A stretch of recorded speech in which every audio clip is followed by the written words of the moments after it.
Welcome to my channel. Subscribe and enjoy my new stories every day. I notice it one day, just a small thing at first, Lydia's complaints. She never used to complain, not about much anyway. She's always been the kind of woman who charges through life, full of energy, always a step ahead of me. But lately, she's different. I've got a headache, she says when I ask her to join me for a walk after dinner. She's had a lot of headaches lately. That's when I start wondering. Is it just stress? Or something else? The first time she said it, I didn't think much of it. Life gets stressful, right? But then it became frequent, almost daily. I'll just lie down for a bit, she'd say, dragging herself upstairs, leaving me alone with the dishes, the silence of the house growing louder with each passing day. A few weeks ago, I wouldn't have thought twice. But now, her excuses come with a kind of heaviness that lingers in the air. Lydia, the same woman who once had enough energy to outlast me after a long day, was fading. Today, as I sit at my desk at work, the thought doesn't leave me. The idea that something is wrong gnaws at me. It's been lingering in the back of my mind for weeks, a slow burn. Maybe it's just the stress of her new job, or maybe it's something else. I can't shake it off anymore. That's when I make the decision, I'll leave early today. I'll surprise her. I smile, imagining the look on her face when I show up with her favorite daisies. I swing by the flower shop on my way home, the memory of her bright eyes when she saw them on our first date replaying in my mind. The daisies feel light in my hand, but my heart grows heavy. Am I overthinking things? A silly part of me hopes I am. But deep down, something feels off. When I pull into the driveway, her car is there.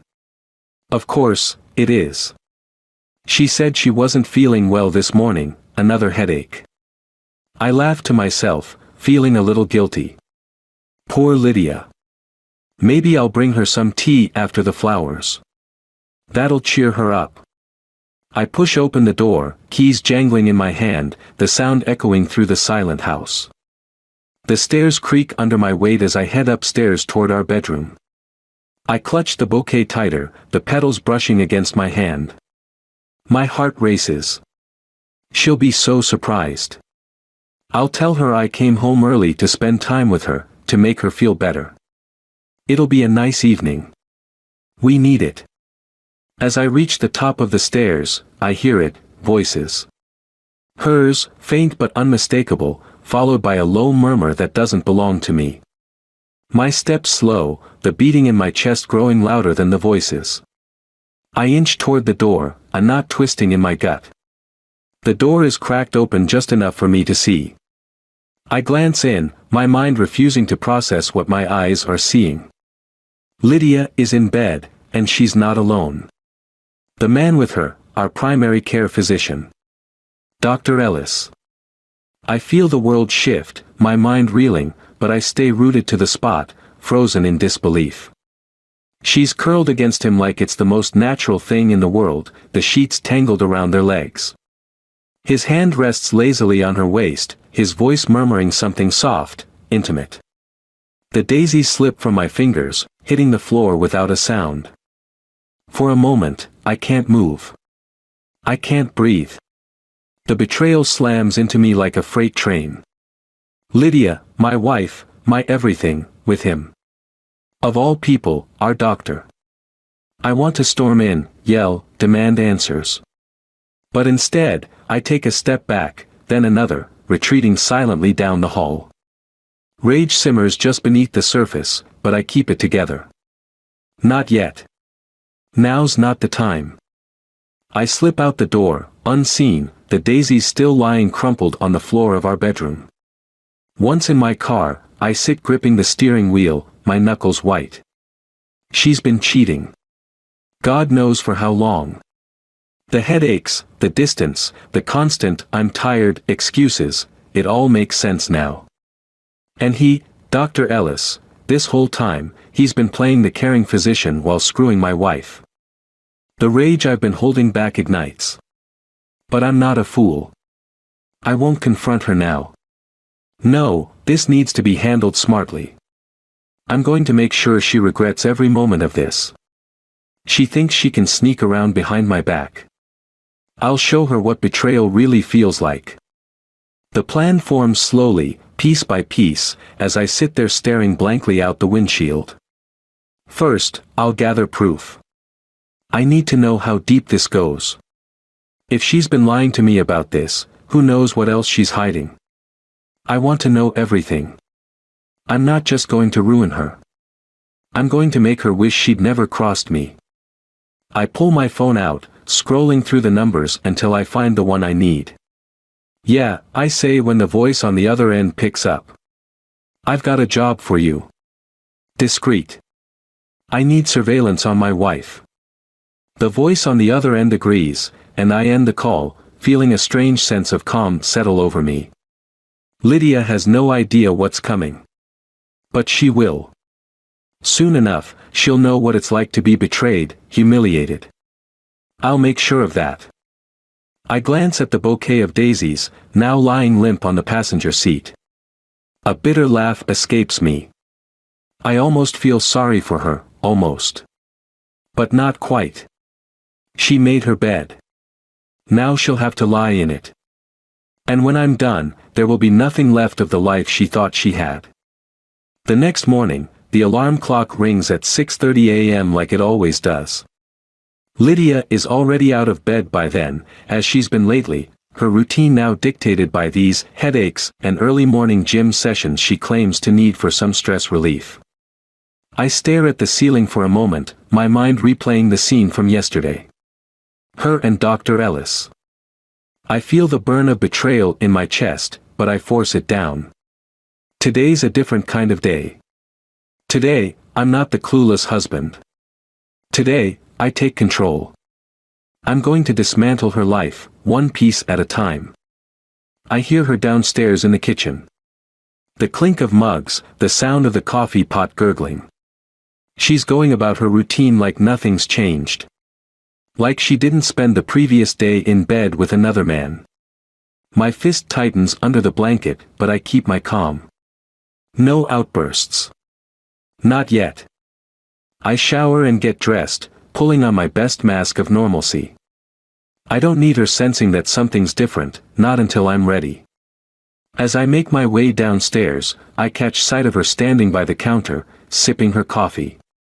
She looks up at me and smiles, an easy, warm smile that used to melt me. "Morning," she says brightly, her tone casual, as if yesterday didn't happen. I wonder how long she's been keeping up this act, lying to my face, playing the doting wife while sneaking around behind my back. I give her a nod and sit down at the kitchen table, reaching for the newspaper. The silence between us feels heavy, like a ticking bomb. I let it hang there as I pretend to read, though my mind is racing. I wonder if she's texting him right now. Maybe they have a plan, maybe they've been doing this for months, years even. "You all right?" she asks, her eyes scanning me briefly, a flicker of concern, or maybe suspicion. Is she catching on? "I'm fine," I say, forcing a tight smile. "Just work stuff on my mind." She seems to accept that and goes back to her coffee. Today, though, I don't leave for work right away.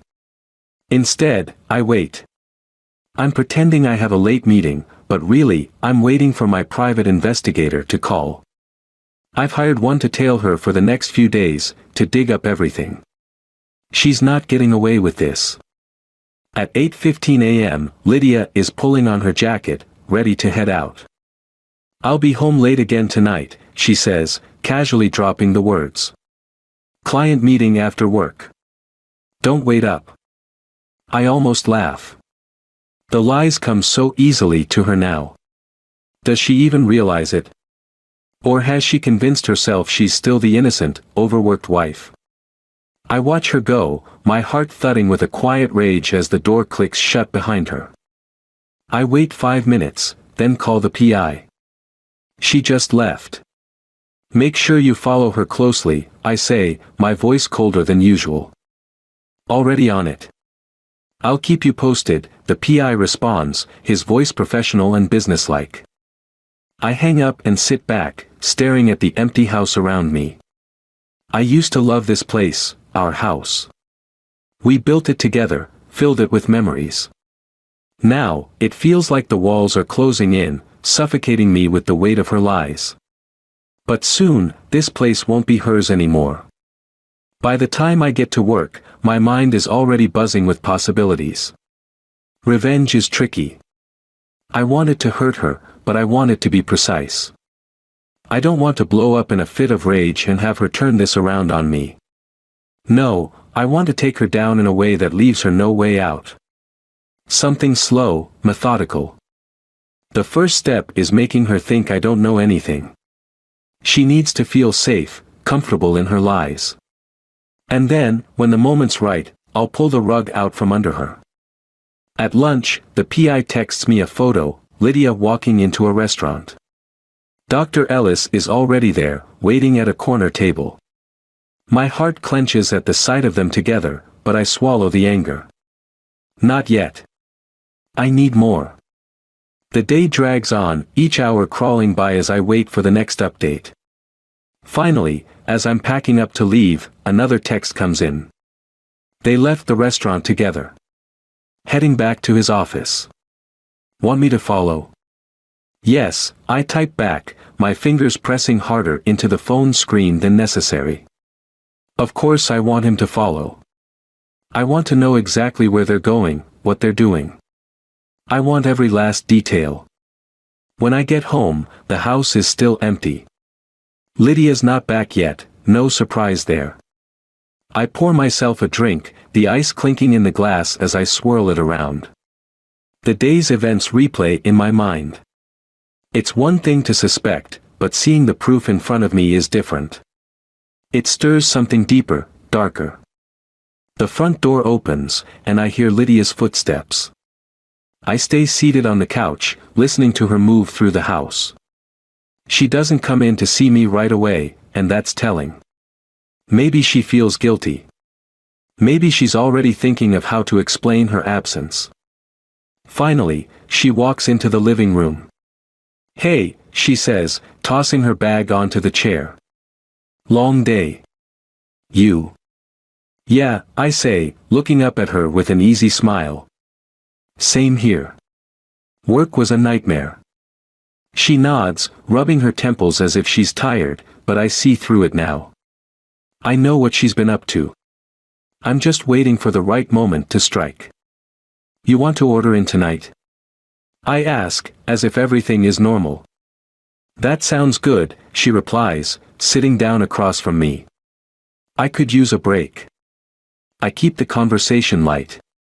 She doesn't need to know that I've already got a lawyer on standby, ready to file the divorce papers as soon as I say the word. Or that I've been documenting every lie she's told, every minute she's spent with him. We order dinner, and she chats about work, pretending everything's fine. But as I watch her, I realize something: this isn't just about revenge anymore. It's about reclaiming my life, the life she's stolen from me piece by piece. I let her ramble on, knowing that soon enough, the truth will come crashing down on her. And when it does, there will be no escape. Later that night, I lie awake next to her, staring at the ceiling, my mind racing. The clock reads 1:13 a.m., but sleep is impossible. Tomorrow, the PI will deliver the rest of the evidence I need. After that, the real work begins. I turn my head to look at her, lying peacefully in bed beside me, completely unaware of what's coming. The thought should bother me, but it doesn't. Not anymore. She's made her choice, and now, it's time for me to make mine. And when I'm done, her life, the one she thinks she has, will be over. I close my eyes, feeling the calm settle in. Tomorrow, the game changes. Tomorrow, she loses everything. Morning comes, and with it, the final piece of the puzzle. I wake up before Lydia, slipping out of bed quietly. I check my phone as I sip my coffee, waiting for the message from the PI. It comes at 7:05 a.m. sharp, a photo of Lydia and Dr. Ellis leaving a hotel downtown. My chest tightens, but I don't flinch this time. This is exactly what I expected. I've spent weeks watching, waiting, gathering every piece of evidence I could. And now, it's all in my hands. I scroll through the photos the PI sent, clear, undeniable proof of her betrayal.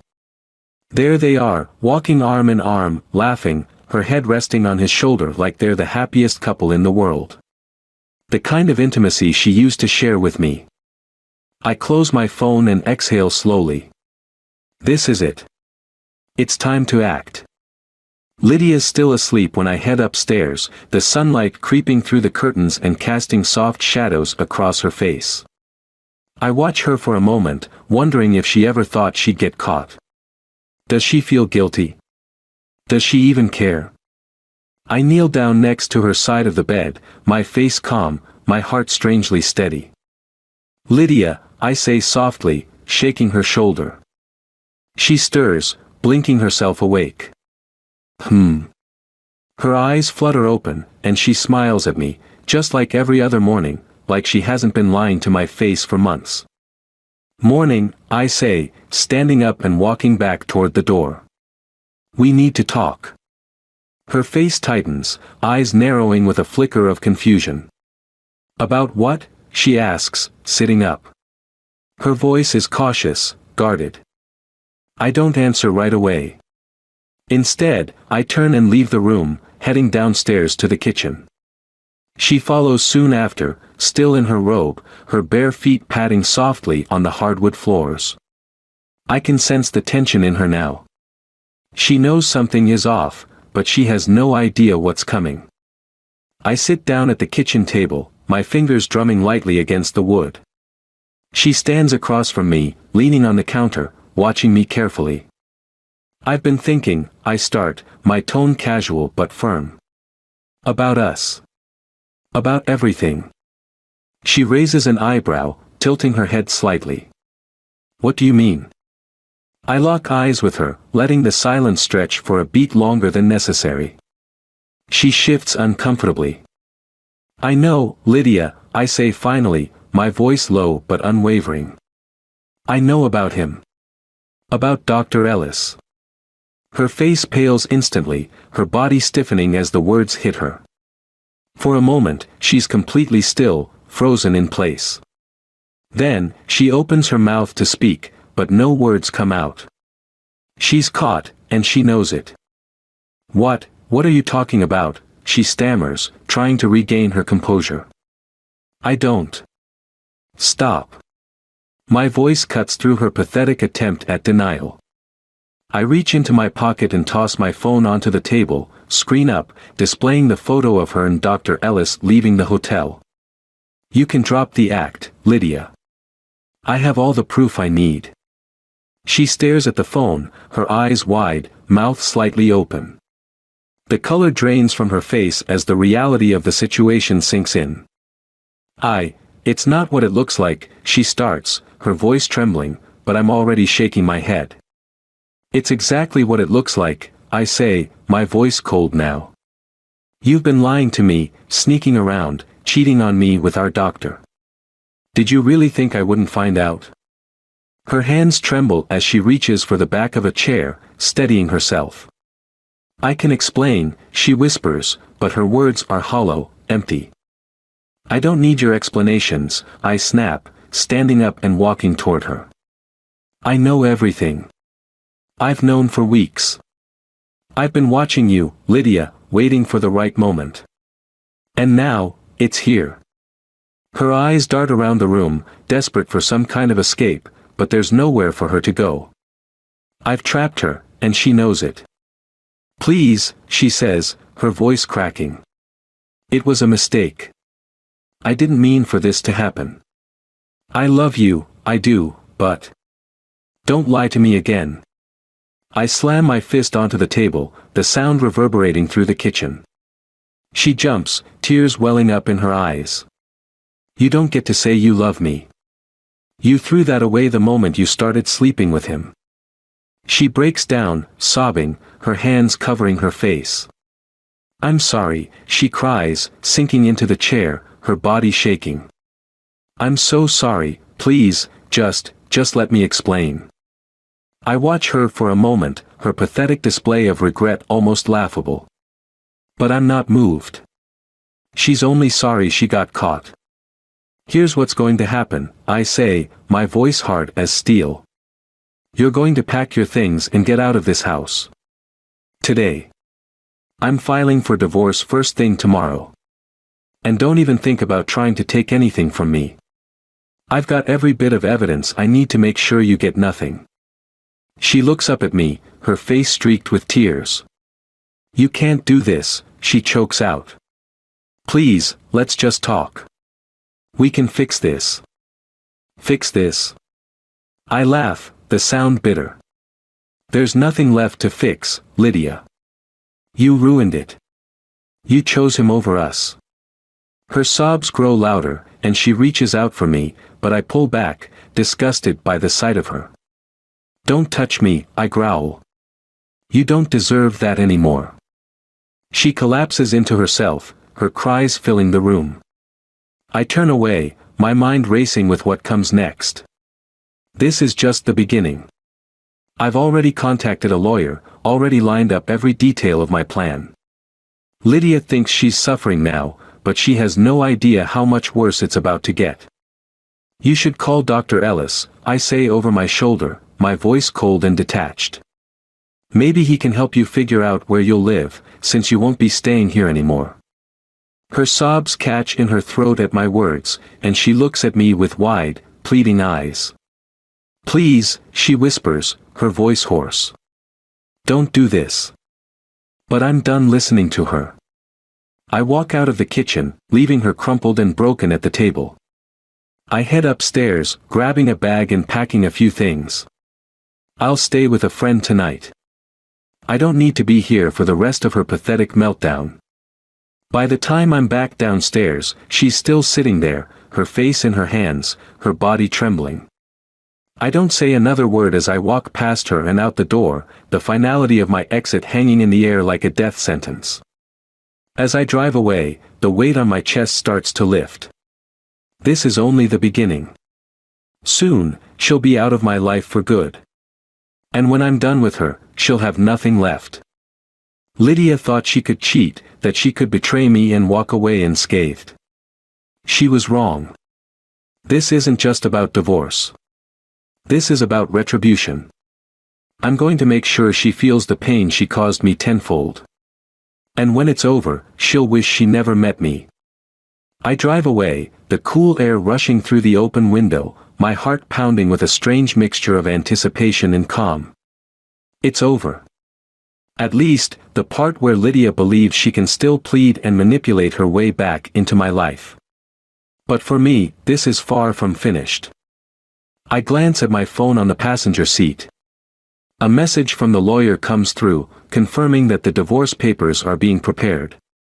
My mind spins as I think about what's next. I know she'll turn to Dr. Ellis. That's her only option now, and it's exactly what I've been waiting for. It's time to set the final part of my plan into motion.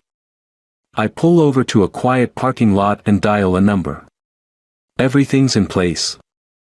I ask, my voice calm but carrying the edge of something darker. Yeah, the voice responds on the other end, one of my contacts who knows how to handle this kind of situation. You sure about this? More than sure. I hang up the phone, the weight of my decision settling like iron in my chest. There's no turning back now. Lydia and Dr. Ellis won't see this coming, and when they do, it'll be too late. I take a deep breath, picturing them together, laughing at me, thinking they've gotten away with everything. That image fuels the fire inside me, and I start the car, heading back toward town. Toward the endgame. Later that night, I sit in my car parked across the street from Dr. Ellis' house. It's a modest suburban home, just like ours used to be, white picket fence, neat lawn, all the things that make it seem so normal, so perfect. But I know what's really going on behind those walls. And I know Lydia's inside.